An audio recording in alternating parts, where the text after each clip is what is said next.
കാസർഗോഡ് പരപ്പച്ചാലിൽ 2 ലക്ഷം രൂപ വായ്പയുടെ പേരിൽ നിർധന കുടുംബത്തെ ഇറക്കിവിട്ട് ബാങ്കിന്റെ ജപ്തി നടപടി. നീലേശ്വരം കേരള ബാങ്കിനെതിരെയാണ് പരാതി. അതേസമയം കോടതി ഉത്തരവ് പ്രകാരമാണ് നടപടിയെന്നാണ് കേരള ബാങ്ക് അധികൃതരുടെ വിശദീകരണം. 2 ലക്ഷം രൂപ വായ്പയുടെ പേരിൽ വയോധികയും ചെറിയ കുട്ടികളും അടങ്ങുന്ന നിർധന കുടുംബത്തെ വീട്ടിൽ നിന്നിറക്കിവിട്ട കേരള ബാങ്കിന്റെ ജപ്തി നടപടി.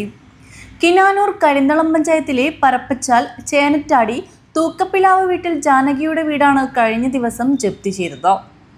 കർഷക തൊഴിലാളിയായ മകൻ വിജീഷ് അമ്മയെ കൂട്ടി ആശുപത്രിയിലേക്ക് പോയ സമയത്തായിരുന്നു ഭാര്യയെയും കുഞ്ഞുങ്ങളെയും പുറത്താക്കി സാധനങ്ങളെല്ലാം പുറത്തു വലിച്ചിട്ട് വീട് പൂട്ടി കേരള ബാങ്കിന്റെ ജപ്തി നോട്ടീസ് പതിച്ചത്.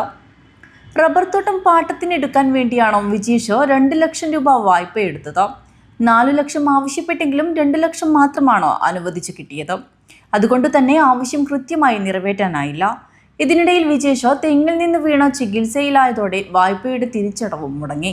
പിന്നെ ഞങ്ങൾ അമ്മേനെയും കൊണ്ട് ഹോസ്പിറ്റലിൽ പോയിട്ട് വരുമ്പോഴത്തേക്ക് കേരള ബാങ്കിൻ്റെ ജപ്തി നടപടിയായിട്ട് വന്ന് അവരെല്ലാ സാധനങ്ങളും, ഞങ്ങൾ ആരും വീട്ടിലുണ്ടായിരുന്നില്ല, എല്ലാ സാധനങ്ങളും വലിച്ചു വാരി ഇവിടെ ഇട്ടിട്ടുണ്ടായിരുന്നു. അമ്മയ്ക്ക് ശ്വാസം മുട്ടൽ കൂടുതലുള്ളതാണ്. ഇന്നലെ ഞങ്ങൾ പോയ ആവശ്യം എന്ന് പറഞ്ഞാൽ അമ്മയ്ക്ക് കണ്ണിന് ഓപ്പറേഷന് സംബന്ധമായ കാര്യങ്ങൾക്കാണ് പോയത്. തിരിച്ചു വരുമ്പോഴത്തേക്ക് അമ്മയ്ക്ക് ഈ യാത്രയൊക്കെ ചെയ്ത് ശ്വാസം മുട്ട് കൂടുതലുണ്ടായിരുന്നു. അപ്പോൾ ഈ ശ്വാസം മുട്ട് കൂടുതലുള്ള സമയത്ത് ഓക്സിജൻ വെച്ച് കൊടുക്കുകയാണ് ചെയ്യുന്നത്. ഇന്നലെ അതിനും പറ്റിയില്ല. ഈ ഓക്സിജൻ സിലിണ്ടറുകളിൽ പറിച്ച് കളഞ്ഞിട്ടുള്ളത്.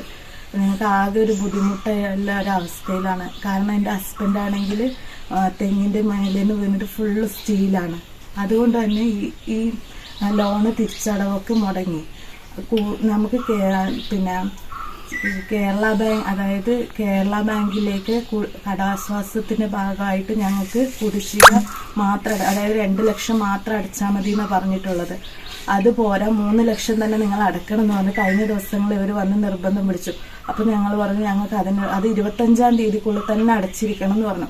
അപ്പോൾ ഞങ്ങൾ പറഞ്ഞു 25-ാം തീയതിക്കുള്ളിൽ ഞങ്ങൾക്ക് ഇത് അടച്ചു തീർക്കാൻ പറ്റുന്ന സാഹചര്യമല്ല സാറേ, അതുകൊണ്ട് ഞങ്ങൾ കുറച്ച് സമയം തരണം എന്ന് ഇവരോട് ആവശ്യപ്പെട്ടതാണ്.